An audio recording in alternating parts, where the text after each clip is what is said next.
শহরের জীবন ছেড়ে যখন আপনি গ্রামে আসবেন তখন আপনার কাছে অন্যরকম একটা ভালো লাগা কাজ করবে। গ্রাম মানেই হচ্ছে ভালো লাগা, ভালোবাসা, শৈশবে ফিরে যাওয়া। তো সেই পরিবেশ থেকে আমি আজকে যে জায়গাতে আছি এটা হচ্ছে গোপালবাড়ি চেংড়ি লেঙ্গুড়া কমলকান্দা, সেই সুদূর নরসিংদী ঢাকা থেকে এই জায়গাতে আসছি। এসে দেখতে পাই যে সীমান্ত চা স্টল, মানে সীমানার একেবারে পাশে হচ্ছে সীমান্ত চা স্টল।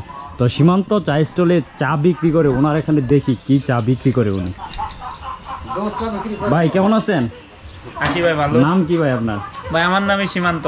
ও আপনার নামই সীমান্ত? আচ্ছা যাই হোক, সীমান্ত মানে একেবারে বাংলাদেশ ইন্ডিয়ার সীমানার পাশে হচ্ছে সীমান্ত ভাই। সীমান্ত ভাইয়ের নামেই নাকি চা স্টল। কি কি চা বিক্রি করেন ভাই?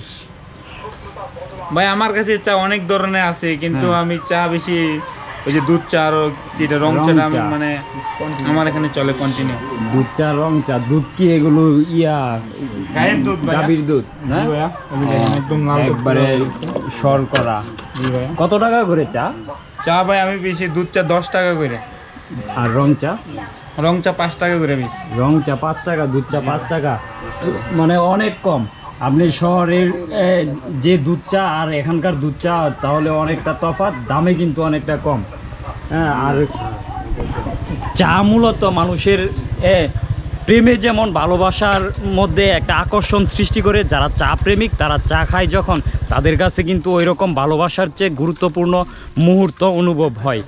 চা মানুষকে মানে মানসিক চাপ থেকে অনেকটা দূরে নিয়ে যায়। মানে এক কথায় বলতে গেলে মানুষ যতটা না হাসি খুশি থাকে, তার মধ্যে যদি একটা চা ঢুকে যায় তাহলে সে ব্যাপারটা আর অন্যরকম হয়ে যায় আর কি।